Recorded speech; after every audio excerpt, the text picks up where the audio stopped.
வணக்கம். இன்றைக்கி நம்ம பார்க்க போகிற சமையல் ஒரு அருமையான கை முறுக்கு எப்படி செய்யலாங்கிறத பார்க்கலாம். ஒரு பவுலில் பார்த்திங்கன்னா 3/4 கிலோ இட்லி பச்சரிசி, அதாவது குண்டு பச்சரிசின்னு கேட்டு வாங்கிக்கோங்க. நல்லா ஒரு 2 மணி நேரம் ஊற வச்சுட்டு தண்ணியை வடிச்சிட்டு வச்சுருக்கேன். இது வந்து ஒரு 10 நிமிஷம் தண்ணி வடியட்டும். வடிஞ்சதுக்கப்புறம் பார்க்கலாம். இப்போ இது நல்லா தண்ணி கொஞ்சம் வடிஞ்சிடுச்சு. இப்போ இந்த தண்ணி வடிஞ்ச அரிசியை ஒரு துணியில் போட்டு நல்லா ஒரு அரை மணி நேரம் ஃபேன் கடியில் போட்டு நல்லா காய விட்டு எடுத்துகிட்டு மிக்சியில் போட்டு நல்லா சலிச்சு எடுத்துக்கலாம்.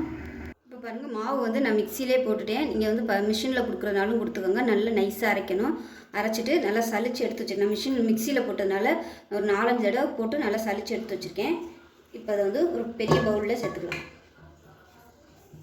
இது கரெக்டாக நான் எடுத்துக்க அளவு பார்த்திங்கன்னா 3/4 கிலோ அரிசி. இதுக்கு கண்டிப்பாக நீங்கள் வந்து குண்டு பச்சரிசி தான் வாங்கணும். நம்ம சாதத்துக்கு போடுற பச்சரிசி வாங்கினீங்கன்னா அது வந்து சரியாக வராது. எந்த பலகாரம் பண்ணாலும் குண்டு பச்சரிசியில் பண்ணிங்கன்னா தான் கரெக்டாக வரும். இப்போ இதில் வந்து 1.5 டேபிள் ஸ்பூன் நெய் சூப்பு சேர்த்துக்கலாம். நான் வந்து கொஞ்சம் காரமாக பண்ணுறேன், கார முறுக்கு தான் பண்ணுறேன். அதனால் மிளகாத்தூள் வந்து சேர்த்துக்கலாம். 2 டேபிள் ஸ்பூன் மிளகாத்தூள் சேர்த்துக்கலாம்.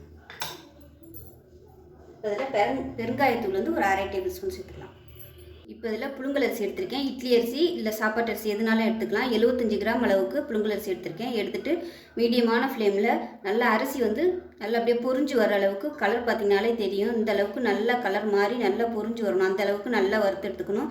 இதுதான் இந்த முறுக்குக்கு வந்து நல்ல வாசனையும் நல்ல டேஸ்ட்டும் நல்ல பொறுப்பொறுப்பும் கொடுக்குறதுக்கு இந்த மாதிரி நம்ம பொரியரிசி போட்டோம்னா தான் நல்லாயிருக்கும். உளுந்துக்கு பதிலாக இப்போ நம்ம வந்து பொரியரிசி சேர்க்குறோம். இது வந்து சுட்டு வரையில் சாப்பிடும்போது நல்லா அந்த பொரியரிசி வாசனையோடு நல்லாயிருக்கும். இதை வந்து நல்லா வறுத்துட்டு மிக்சியில் போட்டு அரைச்சி அதையும் சலிச்சு எடுத்து வச்சுருக்கேன். இப்போ இதை சேர்த்துக்கலாம். இந்த அரிசி பார்த்திங்கன்னா நல்லா வறுக்கணும். சரியாக வறுக்காமல் விட்டுட்டிங்கன்னா உங்களுக்கு வந்து முறுக்கு கடுக்குன்னு இருக்கும். அதனால் நல்லா அப்படியே மீடியமான ஃப்ளேமில் வறுக்கணும். எனக்கு இந்த அரிசி வறுக்கிறதுக்கு பார்த்திங்கன்னா 20 நிமிஷம் ஆச்சு. இப்போவே பார்த்திங்கன்னா அந்த பொரியரிசியோட வாசனை சூப்பராக இருக்குது. நல்லா வித்தியாசமாக இருக்கும். உளுந்து சேர்க்குறதுக்கு பதிலாக இந்த மாதிரி பொரியரிசி சேர்த்து செஞ்சு பாருங்கள்.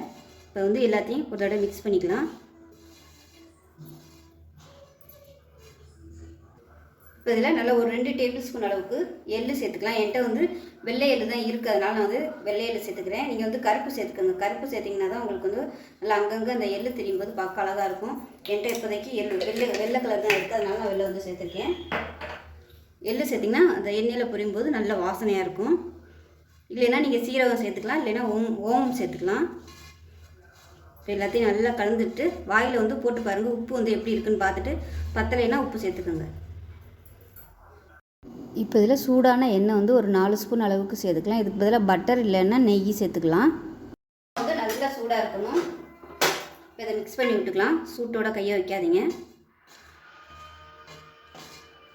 நல்லா கலந்து விட்டு இதுக்கு பதிலாக நீங்கள் நெய் சேர்க்குறதுனாலும் சேர்த்துக்கலாம், இல்லை பட்டர் சேர்த்துக்கோங்க. நான் வந்து திடீர்னு தான் பிளான் பண்ணேன் வீடியோ இருக்கிறதுனால, அதனால் எதுவும் வாங்கலை. அதனால் எண்ணெய் வந்து நான் சேர்த்துருக்கேன். எண்ணெய் பட்டர் இல்லை நெய் எதுனாலும் சேர்த்துக்கலாம். இப்போ நல்லா கலந்தாச்சு. இப்போ நம்ம கறி வச்சு நல்லா எல்லாத்தையுமே அந்த எண்ணெய் வந்து எல்லா மாவுலையும் படுற மாதிரி பிசைஞ்சு விட்டுக்கலாம்.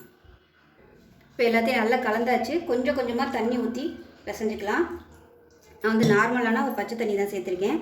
தண்ணி வந்து அதிகம் இழுக்காது. ஏன்னா நம்ம ஈர அரிசி தான் வந்து எடுத்துருக்கோம், காய வைக்கல. அதனால் ஈரம் வந்து அதிலே இருக்கும். அதனால் தண்ணி வந்து பிடிக்காது. அதனால் ஊற்றையில் கொஞ்சம் கொஞ்சமாக பார்த்துட்டு ஊற்றிக்கணும். நார்மலாக நம்ம செய்கிற முறுக்கை விட கொஞ்சம் இலக்கமாக வந்து நம்ம பிசைஞ்சுக்கணும்.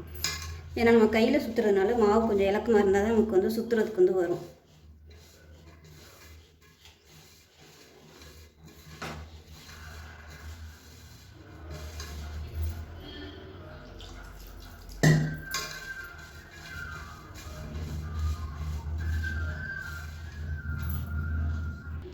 இப்போ பார்த்திங்கன்னா மாவு நல்லா பிசைஞ்சிட்டேன். இந்த அளவுக்கு வந்து கை முறுக்குக்கு இந்த அளவுக்கு இருக்கணும் மாவு.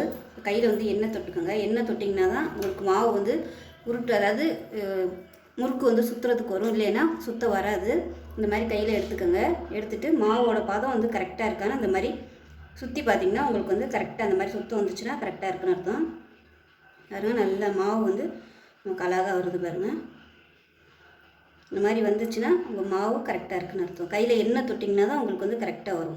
நார்மல் நம்ம முறுக்கு மாவு மாதிரி கெட்டியாக பிசைஞ்சோம்னா உங்களுக்கு முறுக்கு வந்து நம்ம அச்சில் தான் புளிய முடியும். இது வந்து இந்த அளவுக்கு இலக்கமாக இருந்தால் தான் வந்து கரெக்டாக வரும். உங்களுக்கு அந்த வீடியோவில் தெரியுதா என்னென்னு தெரியலை. வந்து இந்த கிண்ணத்தில் வந்து உங்களுக்கு சுற்றி காமிக்கிறேன் பாருங்கள். நல்லா கையில் எண்ணெய் தொட்டுக்கோங்க பாருங்கள். நம்ம இழுக்க அதுவாக அப்படியே நல்லா அப்படியே சுற்றிக்கிட்டு வரணும். இப்படி வந்துச்சுன்னா உங்களுக்கு மாவு வந்து கரெக்டாக இருக்கணும். இந்த அளவுக்கு இருந்தால் தான் மாவு வந்து நமக்கு சுத்த வரும். இது வந்து ஈர துணியில் வந்து, அதாவது காட்டன் துணியில் வந்து சுற்றி வச்சுட்டு ஒரு 5 நிமிஷம் 10 நிமிஷம் அப்படி விட்டுட்டிங்கன்னா உங்களுக்கு அந்த ஈரம்லாம் எக்ஸ்ட்ரா உள்ள ஈரம்லாம் அந்த துணி வந்து இழுத்துக்கிறோம். அதுக்கப்புறமா நம்ம எண்ணெயில் போடுறதுக்கு கரெக்டாக வரும். நான் வந்து நடுவில் வந்து கேப் இல்லாமல் சுற்றி காமிச்சிருக்கேன். இது வந்து கரெக்டான பதத்தில் இருக்குது. இப்போ நம்ம வந்து சுட ஆரம்பிச்சிடலாம். மாவு பார்த்துக்கோங்க, இந்த அளவுக்கு இருக்கணும், ரொம்ப கெட்டியாக இல்லாமல். இப்போ இது மாதிரி ஒரு காட்டன் துணி வச்சுக்கோங்க. கையில் எண்ணெய் தொட்டுட்டு இந்த மாவு வந்து நம்ம ஃபஸ்ட்டு வந்து இந்த மாதிரி ஒரு மூடி வச்சுக்கோங்க. மூடி வச்சுட்டு ஸ்டார்டிங் பார்த்திங்கன்னா இந்த மாதிரி ஒட்டி வச்சுக்கோங்க. ஒட்டி வச்சுட்டு 3 கை வச்சு இந்த மாதிரி லைட்டாக திருப்பி விட்டிங்கன்னா ஃபஸ்ட்டு முத செய்யும்போது கொஞ்சம் கஷ்டமாக தான் இருக்கும். சுத்த பழகிட்டிங்கன்னா உங்களுக்கு கரெக்டாக வந்துடும். கையில் வந்து கரெக்டாக எண்ணெய் தடவிக்கோங்க, இல்லைன்னா உங்களுக்கு வந்து உருட்டுறதுக்கு வராது. உங்களுக்கு எத்தனை சுற்று வேணுமோ அதுக்கு தகுந்த மாதிரி சுற்றிக்கோங்க. இதுக்கு சின்னதாக வேணும்னாலும் சின்னதாக சுற்றிக்கலாம், இல்லை பெருசாக தான் வேணும்னு நினச்சிங்கனாலும் பெருசாக சுற்றிக்கலாம். இப்படி கையை சுற்றிக்கிட்டே மாவு வந்து லைட்டாக அப்படியே இழுத்துகிட்டே வரணும். அவ்வளோதான், நான் இதோட ஸ்டாப் பண்ணிக்கிறேன்.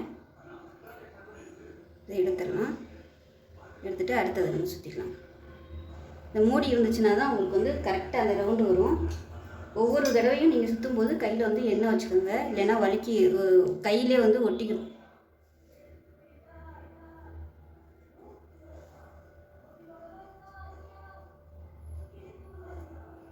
மாவு வந்து ஒரு 2-3 தடவை நீங்கள் ஃபஸ்ட்டு ப்ராக்டிஸ் பண்ணிக்கோங்க. மாவு பசஞ்சிட்டு புதுசாக பண்ணுறவங்களா இருந்தால் ஒரு 2-3 இது பண்ணிங்கன்னா உங்களுக்கு கரெக்டாக அப்படியே வந்துடும், ஃபாஸ்ட்டாக வந்துடும்.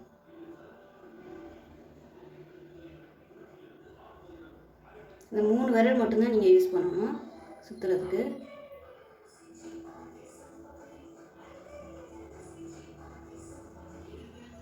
இந்த முறுக்குக்கு சுற்று நிறையா வந்துருச்சு. கனெக்ட் பண்ணிக்கோங்க, எத்தனை சுற்று வேணும் அப்படிங்கிறத கனெக்ட் பண்ணிக்கோங்க. நம்ம வீட்டில் தானே சுட போகிறோம், அதனால் அது எப்படி இருந்தால் பரவாயில்ல, அட்ஜஸ்ட் பண்ணிக்கலாம். சின்னதாக வேணும்னா நீங்கள் 2 சுற்றோடு நிப்பாட்டிக்கலாம். இதுக்கு வந்து கண்டிப்பாக வந்து 2 ஆள் வேணும். ஒரு ஆள் வந்து சுற்றி வைக்கிறதுக்கு வேணும், ஒரு ஆள் போடுறதுக்கு வேணும். கண்டிப்பாக வந்து ஒரு 10 நிமிஷம் ரெஸ்ட் விட்டுட்டிங்கன்னா உங்களுக்கு அந்த ஈரம் ஃபுல்லாக அந்த துணி இழுத்துக்கிறோம், சீக்கிரமாக முறுக்கு வெந்துடும்.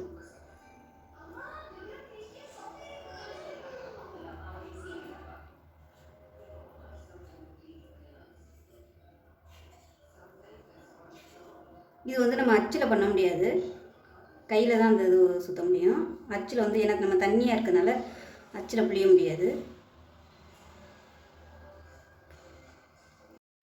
இது மாதிரி ஒரு துணியில் வந்து எல்லா முறுக்கையும் சுற்றி ஒரு 10 நிமிஷம் விட்டுருங்க. விட்டதுக்கப்புறமா எண்ணெயில் வந்து பொரிச்சு எடுத்துக்கலாம்.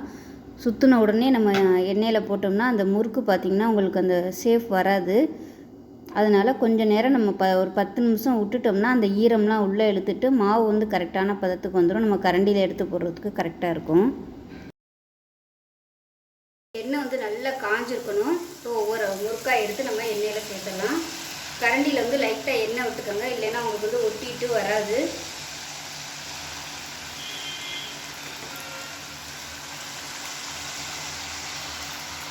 எண்ணெயோட ஹீட் வந்து ஒரே லெவலில் இருக்கணும், குறைச்சும் இல்லாமல் அதிகப்படுத்தியும் இல்லாமல் மீடியமான ஃப்ளேம்லேயே இருக்கணும் கடைசி வரைக்கும். இப்போ இது எல்லாமே சலசலப்பு அடங்கிருச்சு, எல்லாத்தையும் எடுத்துடலாம். நான் வந்து குட்டி குட்டியாக தான் போட்டிருக்கேன், நீங்கள் பெருசாக வேணாலும் பெருசாக எடுத்துக்கலாம். கலர் வந்து உங்களோட விருப்பம்தான். எனக்கு வந்து கொஞ்சம் சிவந்தாப்பில் இருந்தால் தான் சாப்பிட பிடிக்கும், அதனால் கொஞ்சம் சிவக்க விட்டு எடுத்துருக்கேன் நான். இப்போ சூப்பராக ரெடி ஆயிடுச்சு. இப்போ இதே மாதிரி மிச்சம் இருக்கிறதையும் நம்ம போட்டு எடுத்துக்கலாம்.